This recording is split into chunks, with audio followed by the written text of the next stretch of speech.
Hi friends, welcome back to our channel. ఈరోజు మన ఛానల్లో ఒక మంచి ఇన్స్టాంట్ బ్రేక్ఫాస్ట్ రెసిపీ సేమియా ఉప్మా ఎలా చేసుకోవాలో చూసేద్దాము.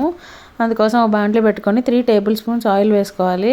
తర్వాత మనం పోపు దినుసులు వేసుకోవాలి. ఒక 2 స్పూన్లు పల్లీలు, కరివేపాకు, ఒక సన్నగా తరుక్కున్న ఒక ఆనియన్, ఒక 6 చిల్లీస్ వేసుకొని ఫ్రై చేసుకోవాలి. ఫ్రై అయ్యాక క్యారెట్, బీన్స్ వేసేసుకోవాలి. తర్వాత అవి ఫ్రై అయ్యాక ఇక్కడ నేను 3 కప్పులు సేమియా తీసుకున్నానండి.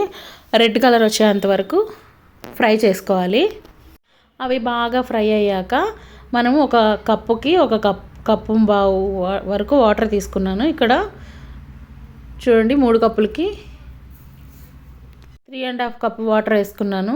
రుచికి సరిపడినంత ఉప్పు వేసుకొని బాగా కలిపేసుకున్నాను. తర్వాత ఒక 15 మినిట్స్ అలా మనం మీడియం ఫ్లేమ్ మీద కుక్ చేసుకోవడమే.